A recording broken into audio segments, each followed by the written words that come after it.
All right. Hello, Emmanuel and Claris. So thanks for joining today. I'm hoping we get a few more people join as well. But anyway, even if it's just you two, we can kick off and hopefully we'll get something interesting for you guys. Just wanted to check as well, just to make sure you can hear me okay. If you can actually hear me, just pop a little note into chat and stuff, just so I know that everything is working properly. I think we just had one more person join as well, so if you would like to introduce yourself, that would be fantastic.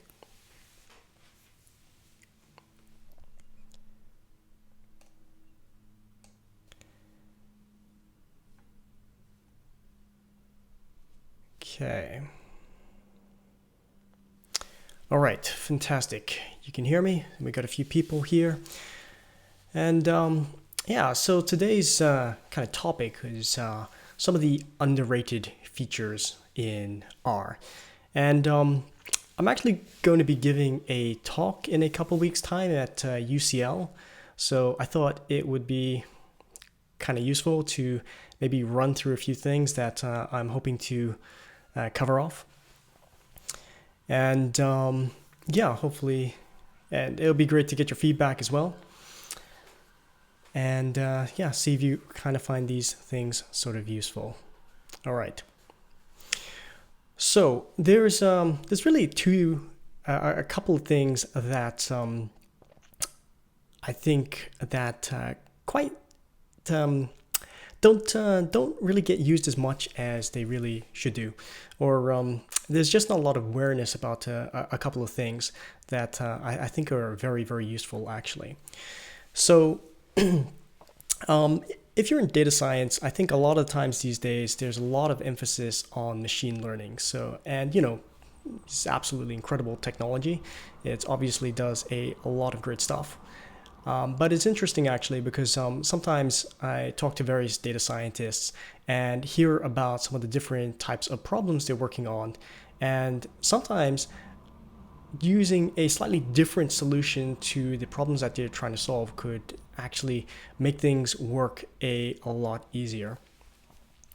So one of the things when you're working in data science, probably the most common data structure is the data frame. So I think we just had a few more people join as well. So if you're just joining now, please say hello, introduce yourself, let us know what kind of tools you're using, and yeah, what you'd like to get out of today's call as well.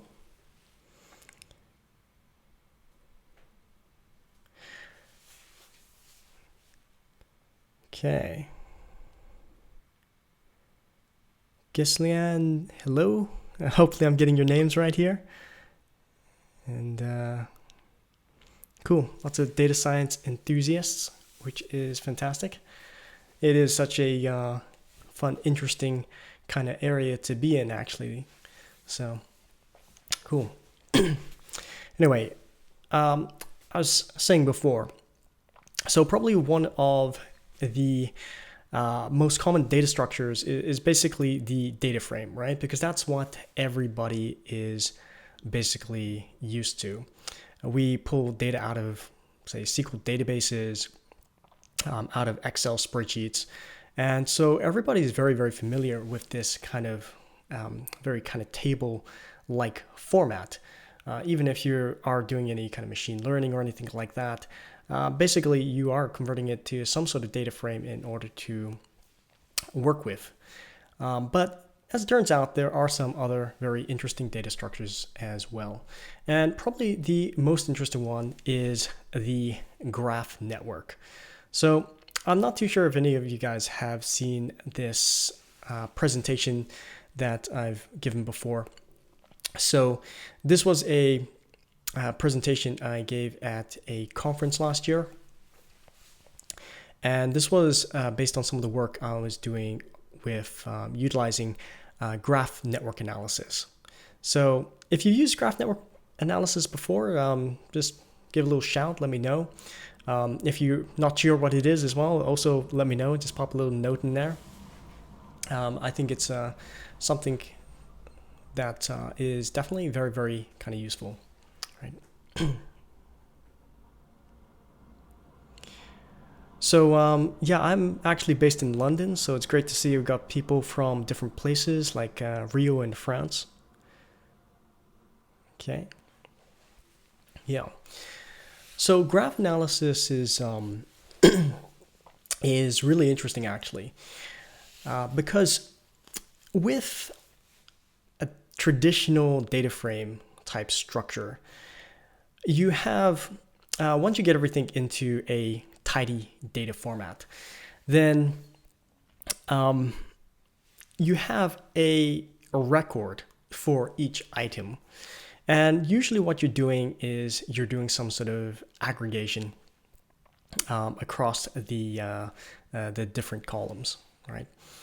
And so different data structures like a data frame. And for those of you who don't know, a data frame is not just any table. It's actually a in-memory column store data structure, which means for column level operations, it's actually much, much faster.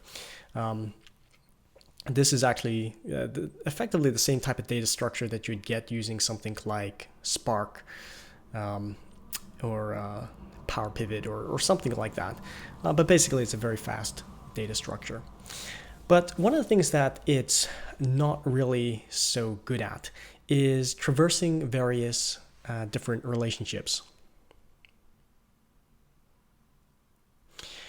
So if you have, in this graph here, each of these dots basically represents, in this instance here, this is effectively like an organizational structure. So each of these little circles would represent basically an employee, right?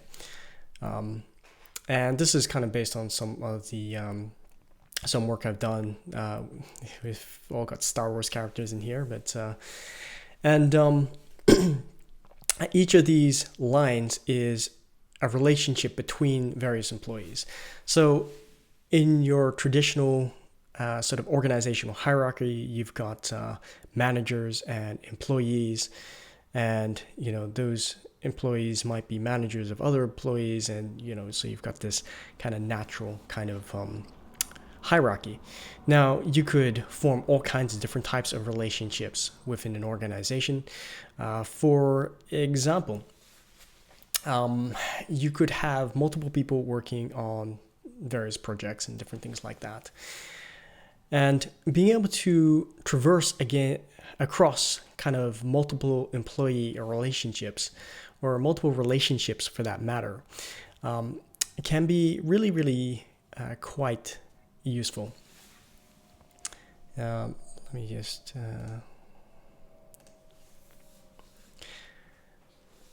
so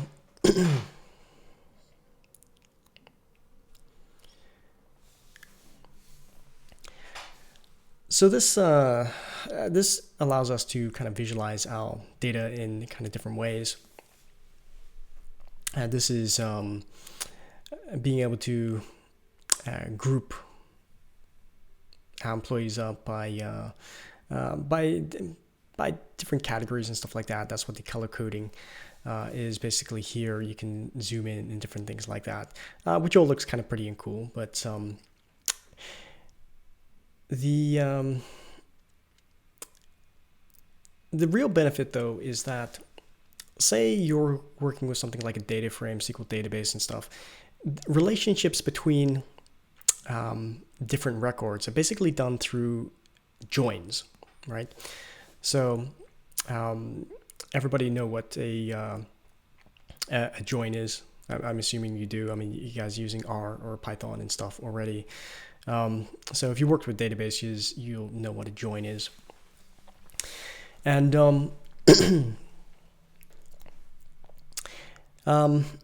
the problem with joins is that in order to replicate these kind of relationships here, you kind of have to do a recursive join, which kind of does lots and lots of different hops. And as you do that with a SQL table, you end up with a lot of blank space, and you end up with massive tables with a lot of sparsity, a lot of recursion, and so you end up with queries that run incredibly slow, and are just very, very inefficient. Okay.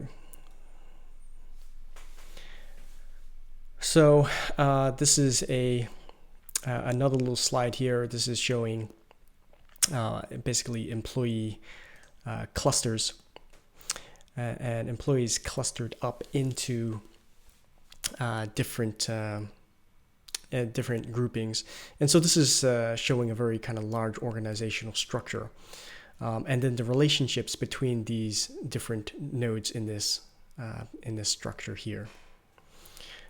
So each of these lines here is known as an edge. It has a certain weight to it as well. So it's got a thickness, which is represented by the number of connections between each of these nodes. And you can use these things and extract these kind of data points as features for maybe training models or whatever it is. Right.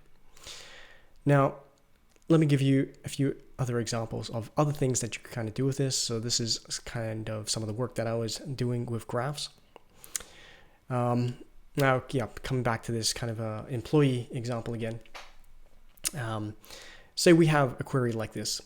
Find all direct reports and how many people they manage, each up to 3 levels down. So on the left here, we have a Cypher query. So this is a graph query from a graph database called Neo4j. So Neo4j is quite a nice graph database, actually. There's quite a few of them, but I think one of the things that Neo4j does really, really nicely and really, really well is that they've taken a lot of the graph theory and they have turned it into actual business cases, right? So a lot of practical applications, they've basically put together case studies, provided a lot of documentation and everything for that. And it's got a nice kind of fancy interface for it as well. You can connect through to Neo4j from R through a library called what is it called? R Neo4j, something like that. But anyway, it should be easy enough to find by kind of typing in that name there.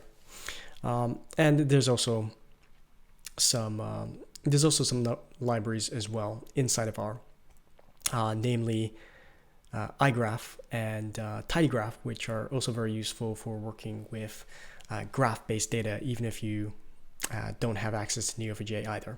Right. Actually, a lot of my work is based off using the iGraph and tidygraph libraries, if you guys want to take note of that. But basically, what is the benefit of graph? For this query here, on the left, we have a really short graph-based query, and on the right, we have a really, really long SQL-based query. And as I mentioned before, basically the problem is because you've got iterations down multiple levels of nodes. This causes iteration, and this causes these type of queries to be extremely long on this side, and not only long, just they run really, really slow. So here's a few other examples of things that you could potentially use this for. So you probably heard of a little search engine called Google. and their search engine is based on a PageRank algorithm, which is basically a graph network algorithm. So the PageRank is an algorithm, and basically how this works is you can see all of the if each of the nodes here represents a different page, then the size of the node represents the relevancy. Now you can see here that generally speaking, like these kind of little leaf nodes on the end here, they've got nothing that link into them. So they're very small, and so they don't have as much relevancy. But this E node here, this yellow node here, it's more relevant because it has lots of pages linking into that. And because that has a higher relevance, that when it links into something else, it has higher relevance there as well. Now this is interesting because, B obviously has a lot of links into it, so it kind of makes sense that it would be highly relevant and quite big. Now C over here, it doesn't have very many links at all, but it is linked to from a really very relevant source, which is B. And that is effectively the basis of this algorithm here. Now, this is just one of many centrality algorithms that that graph networks have. And all of these algorithms are kind of out of the box. What is a centrality algorithm? It looks for the significance and importance of different nodes in your networks based on different types of rules and criteria. So PageRank is kind of one of these. Other things that you could use this for is basically the so say you're in an organization, you have something like a social network, right? So over here we have a social network.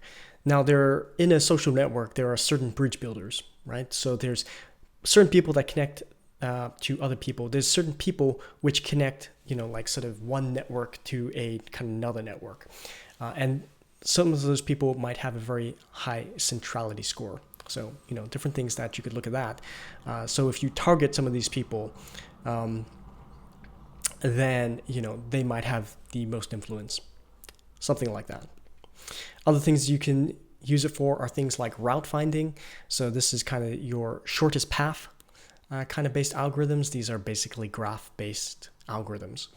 And then you've got things like recommendation engines. So like Amazon and Netflix is a very, very big part of the business.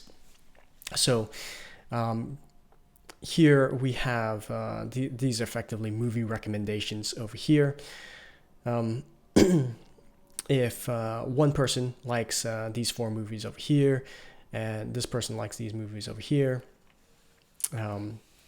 then basically it can recommend some of the missing ones, right, that they haven't watched yet that the other person might have, right? So that's a little example of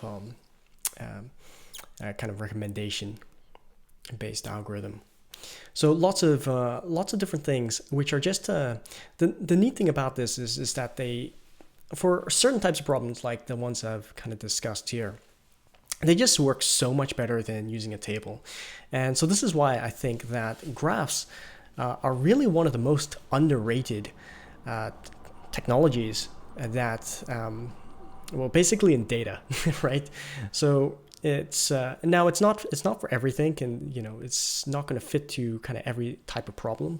But if you do have a specific problem like this, so the other day I was talking to some data scientists, and they were working on some project where they were looking at the links between like different types of properties, and they were looking at the distance between, okay, this property and property A and property B and C and D, and they had just upgraded they were using Pandas, and they were just upgrading to Spark because it couldn't handle it, so basically at first I was saying it's like, oh well, maybe you should check out something like data.table, which is a sort of special in-memory R data frame, which has recently been ported to Python, which handles billions of records if you have enough memory, and it actually works faster than Spark if you have data under a certain amount. Then it actually works even faster than Spark, which is interesting. But then when talking to them a little bit further, and finding out a little bit more about their problem, it sounded potentially that their problem could actually be solved much, much faster with something like a graph network structure, right? I won't go into the technical details of how this works, but just inherently the structure just means it's thousands of times faster for these types of queries. Okay, so I don't know, hopefully you guys found that interesting.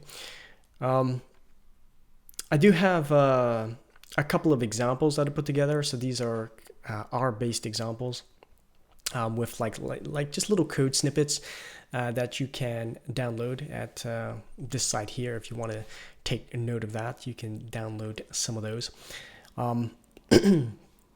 And yeah, they can help you out with a few things and give you a few examples of some graph queries. Okay, so here's the second thing, which I think is highly underrated these days. So I noticed some of the guys here using both R and Python. And for Python, you're using some Jupyter notebooks, perhaps for R as well. So Jupyter notebooks are really interesting, actually, because they really encourage kind of documentation, and they enable you to write code and then basically have something that you can kind of publish and give to people, right, straight away, which is really pretty neat, right? It's got a nice kind of interactive environment and everything like that. Now, R Markdown is in a way quite similar to Jupyter notebooks, but it has a number of advantages as well, which I start to go over. Now, I'm not too sure if you guys, this is basically an R Markdown document here. And you can see that this is basically Markdown, right? So, your hashes and you got your links in there and different things like that. One little extra thing that you have up the top here is this output, right? So this is a YAML header for this. And right now this is rendering an HTML document, right? Now, one of the key benefits of R Markdown over, say, Jupyter Notebooks is that you can just change this, right? And it's going to massively change the output of your document. And so this is the same document here. And I'm just going to kind of run through this just to quickly show you that if you render this HTML document, which you can with a Jupyter Notebook as well, it's going to render a document, HTML document like that. Let's render to a Word document, and it generates a Word document. Let's change this to a presentation format, and now you've got slides, right? So you've got slides. And then sort of my favorite one here, which I'm going to go over in a bit more in a sec, is Flex Dashboards, right? So here you have in a dashboard basically rendered from the same Markdown document. You can shrink it down and you can see that this is mobile friendly, right? Because it's all just kind of shrunk up and stuff, right? So R Markdown is very, very flexible in terms of the output format. Now, it doesn't look as friendly in here because, well, it's a plain text document as opposed to a Jupyter Notebook, which is its own kind of special proprietary format. But there are some other benefits to this as well. So one, the RStudio IDE is really nice for productivity. Yeah, it's really great because you can do all of this stuff right in the IDE, and this is one of the benefits, I'd say, is that when you're working with R Markdown, you are actually working with a full IDE as opposed to a Jupyter Notebook. You're got a lot less functionality than if you're actually working in a full IDE. So just a lot of the kind of different code completions and error handling and console outputs and all that kind of stuff like that. It is just nice to work with an IDE sometimes. The other benefit of being a completely plain text format is that I don't know if you guys are using version control, but that's a really good thing to do. Is be using things like Git, and if you are using Git, then you need kind of plain text documents in order to basically track changes, right? So this is like seeing the difference between different files.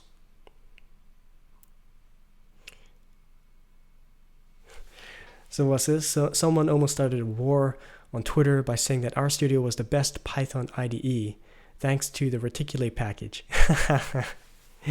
Yeah, no, that's interesting. Yeah. So if you guys haven't heard as well, so there is a package out now called Reticulate, which basically allows you to use Python within RStudio, right? So that's pretty cool actually, because these days, there's a massive amount of users for R. There's also a massive, and there's even more users for Python. So having some knowledge of kind of both can be useful to open up like various job opportunities. They're also quite different as well in a way. Like there's certain things that Python just does better, and there's certain things that R just does a lot better. So having access to both platforms is definitely useful. So, but yeah, thanks for that comment there.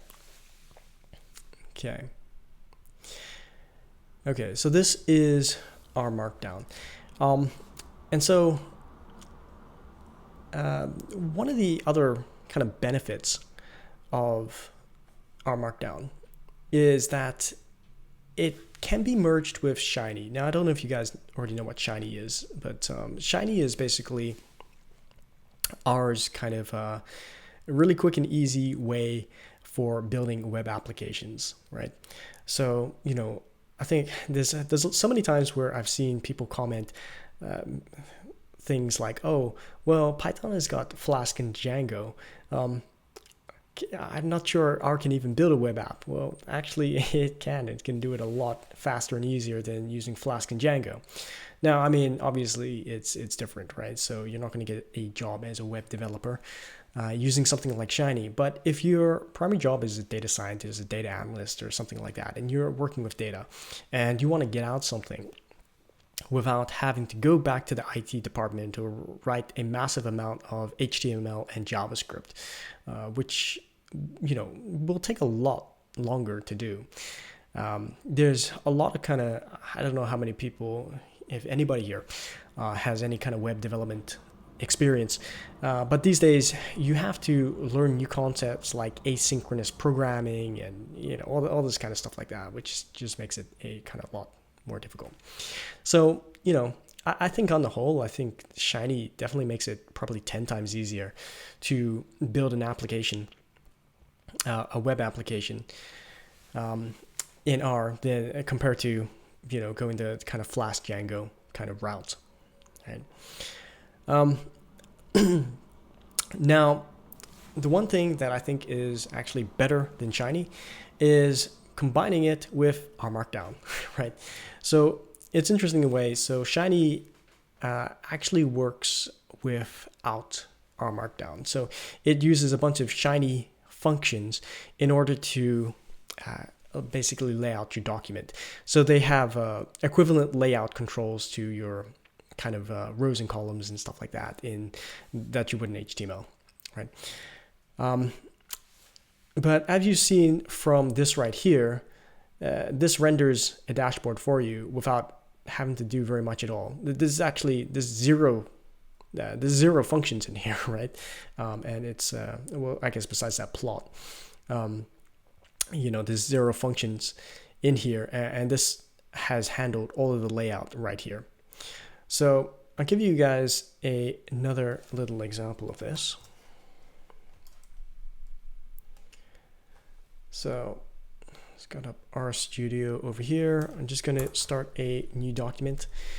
And I don't know if you guys have seen this before. I'm going to use this little shortcut I have in here. So I've set this up as a template. I don't know if you guys know how to do this. So I've set up this template under FDS, and I'm just going to hit the tab button, and it completes all this. It basically types in all this code for me. Now, if you're wondering how I did that, basically under tools and so code and snippets down here, There's a whole bunch of different snippets, and you can basically stick your own in, right? So see here, that's the kind of FDS snippet that I chucked in here. And so this is a really handy kind of shortcut for like basically putting code chunks in and then typing a few keys and having auto populate for you. So it's even got a few placeholders in here and everything as well, so that when I'm off in here, it's automatically highlighted data. So I can just type in a data set. I can actually type in any data set. I'm just going to use Star Wars for this. And I'm just going to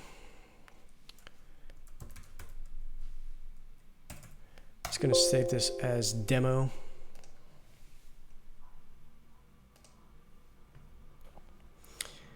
And I'm just going to render that.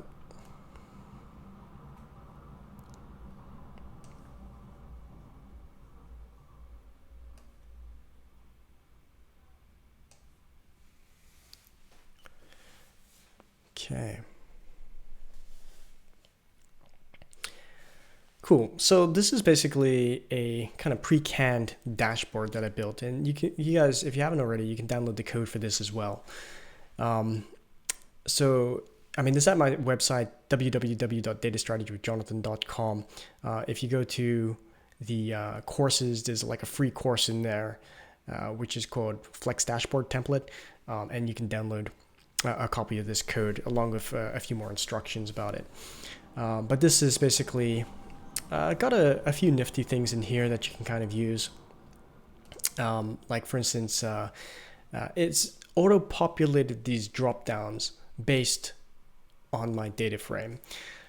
So like I said, you can stick any data in here, and this will work with your data frame. So none of the columns have been hard-coded for this. So there's some techniques in here that you can use to do that. Right.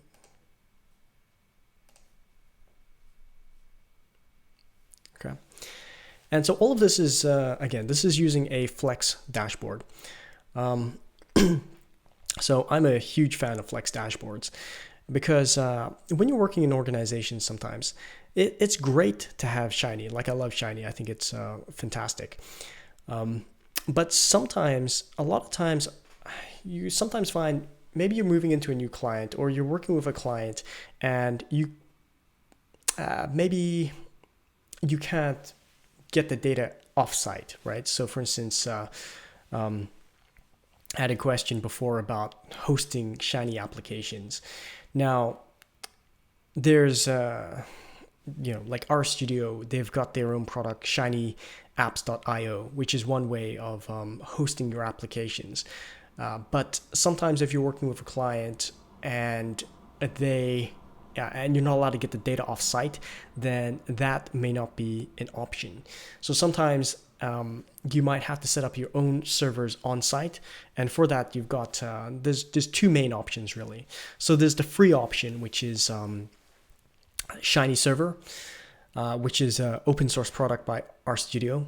Now, if you can set that up, which can be a little bit difficult sometimes because, again, these are kind of, you have to get IT involved. Usually if you're starting to do these types of projects, you have to, even if the software is free, you have to still procure the server. So things like that can make things a little bit difficult, but there you go. Shiny Server is the free product. Now, RStudio also has a commercial product as well, which is RStudio Connect. And I had a question earlier about how do you control logins and all this kind of stuff like that. The simplest answer is RStudio Connect is the way for doing that because it already has like logins, authentications, LDAP, and all that kind of stuff like that built into that product. So if you're looking to do that, I'd say that's the first option to go to. It's definitely a lot easier, and does all that out of the box. I'm sure that you could find some other ways and stuff as well, but to implement the login. But it starts to become a little bit more complicated. You need to know a bit about web servers and different things like that. But potentially, it's possible to do that, right? But anyway, the point I wanted to get back to here was the sometimes it's difficult to get hold of a Shiny server, right? And obviously you can run Shiny directly on your computer. If your users, if they all have R installed, they can kind of run that as well. But that's really kind of not the ideal situation. And because of that, a lot of people end up maybe even switching back to Excel or something like that. They go to an Excel report and they use that because it's portable, right? So you can take that and you can ship it anywhere. Now, what's even more portable than an Excel document? Basically, an HTML document, right? Because these days, everybody has a web browser, and a web browser is even more standard than Excel, right? Because Excel is, you don't even, there's actually different versions as well, right? You've got Excel, probably 2013, 2016, you've got Mac version, you've got Excel Online, and all of these are actually very different versions. So for instance, if you're going to Mac, you don't have any access to VBA. If you're going to online, you lose access to Power Query. If you try and use a shared workbook function, you're going to lose access to a lot of features as well, right? So there's a lot of things that you lose, and there's a lot of compatibility issues, macros enabled, all this kind of stuff like that, which often don't work when you're trying to share out kind of Excel workbooks. Now, this is the nice thing about Flex dashboards. Say if you don't have access to a Shiny server and you've done all this work in R and you want to get it out to people, then you can actually ship something which looks reasonably sophisticated as an HTML document just by rendering your Flex dashboard report. And so I think this is the kind of key thing that I think is really, really kind of underrated. Because, a big part of, like, once you produce your work, you need to get it to people, you need to present it to people. And this just does it really nicely, either as a dynamic web page, right, with the inclusion of Shiny, or as a standalone on its own, just using Flex dashboards, right? Okay. I'm going to pause for a second there. If you guys have any questions.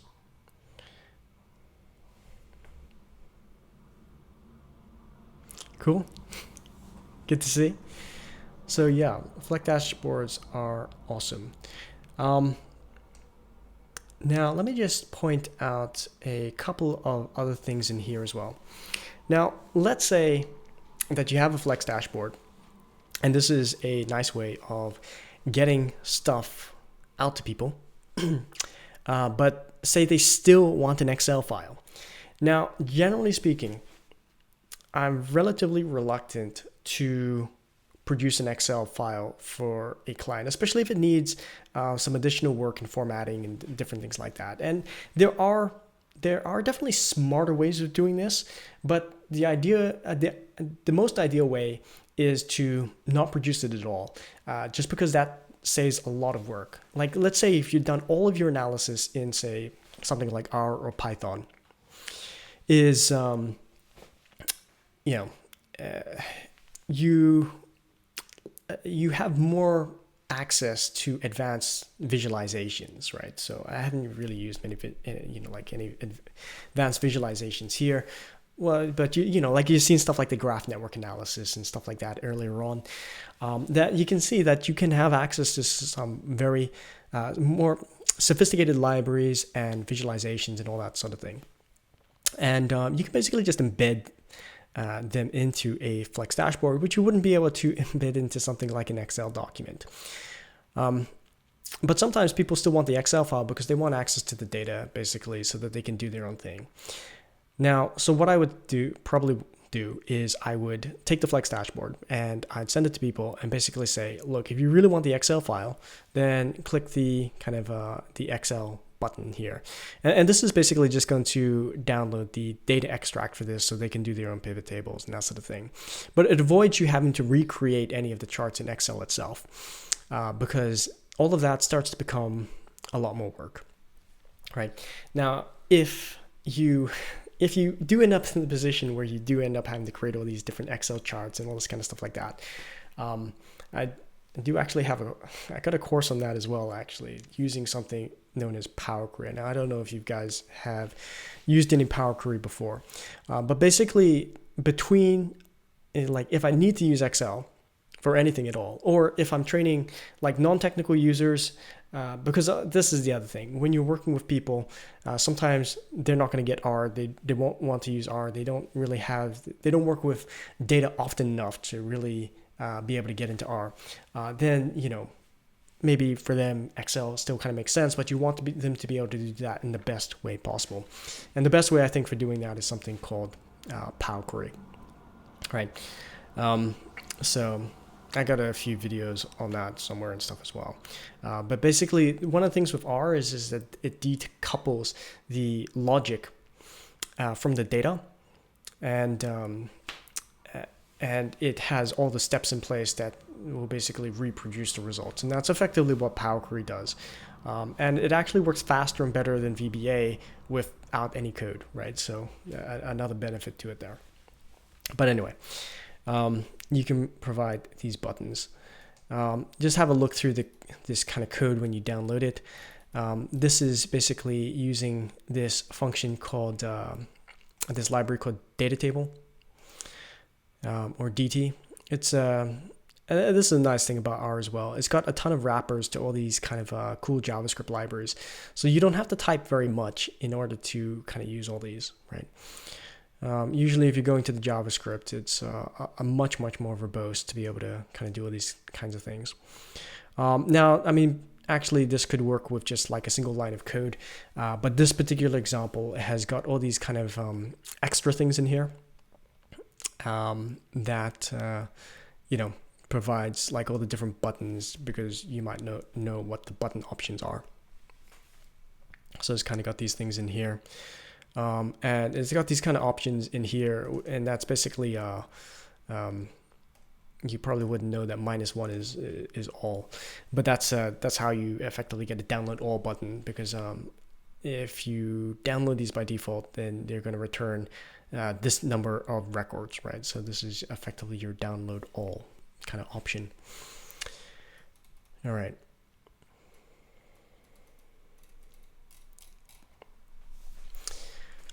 Cool. Right. Any other questions? Hey, Ezekiel. Yes. All right, we're just finishing up, actually. It basically is going over some graph network analysis and Flex dashboards. So it's going over some of the key reasons why that I think these two types of functions are probably the most underutilized and underrated kind of features in R, I think, or for data analysis in general. I think that graph network analysis apply to anyone working in data. It's definitely something to keep in mind if you're having to do. What's a good kind of candidate for this kind of stuff? If you're finding that you're doing any kind of recursion in links or joins or merges or any of that kind of stuff like that, think graphs, right? So this is the first thing to really think about, to see if that could be a good option for you. Shortest path, route finding, different things like that. Also, if you have the option and you're using stuff like Jupyter Notebooks, I would switch to R Markdown because of some of the benefits that we discussed here. I just think it's a lot. It's got a lot more output options for you. So, like the Flex dashboard, right? But also tons of other things as well. Like you can output PowerPoint slides or ebooks or whatever, right? So, and you can transform them into applications, right? So, very, very, very handy library there. So, cool. Anyway, guys, I think if you don't have any other questions, I think I am going to sign off for today. But if you are in London by any chance, you can come see my presentation at UCL on the 15th of May. Okay, so I got a few questions here. Okay, so is it possible to do parameterization dashboards just like we can parameterize reports in R Markdown? Yes, you can. A very, very good question. In fact, I have just done a video about this just recently. Let me just look it up here for you. So if you haven't subscribed to my YouTube channel already, actually, you should definitely check that out, because there should be a lot of good stuff there. So a couple of oops.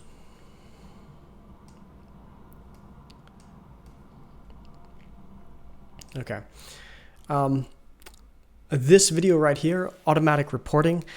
Let me know if this could use a better name, because I think this answers that question. This shows you how to parameterize Flex dashboards. Not only that, it shows you how to parameterize them, but also basically automate the generation of them, right?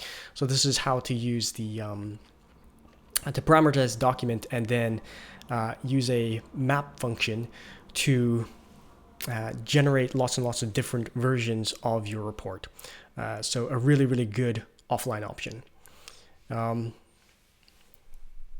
really like this video here as well. This is this one's not specifically on R or Python or anything like that. But if you are into data science, machine learning, or anything like that, I think that this video is definitely one to check out. This is basically a diagnosis of the Tesla Autonomy Day update that came out last week. And basically this is diagnosing their strategy. So it's looking at things like data pipelines and all that kind of stuff like that, and why that's important to a data science kind of machine learning strategy. Because if you don't have these kinds of things in place, so you don't start thinking about them, then a lot of projects just don't really work out so well. So definitely check that one out there. So this one, this video, this is scheduled for next week, so that should be interesting one there. So definitely check that out. And machine learning solution to not enough data. So this is an interesting one as well. This is an interview I have with kind of a machine learning expert friend of mine who uses machine learning for customer analytics. And so he works with a lot of databases and sometimes that don't have that much data or don't have that much clean data. And the gist of it is that he's able to run the machine learning models anyway, which machine learning models typically need quite a bit of data. But the gist of it is that he augments his data sources by finding some external data sources to tack stuff on. And he talks about some other things as well, like, effectively, you don't necessarily need a huge amount of data. You need enough data to detect a pattern and stuff like that, right? But yeah, nice little conversation with somebody who kind of actually practices this stuff. Okay.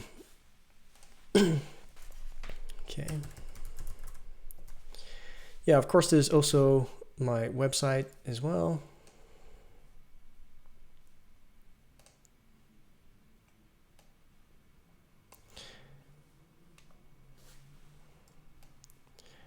And basically you can check out the courses and stuff like that. And there's a few free bits in there that you can download and check out. Cool.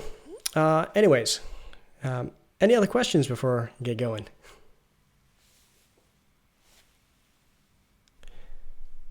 All right. So, we'll,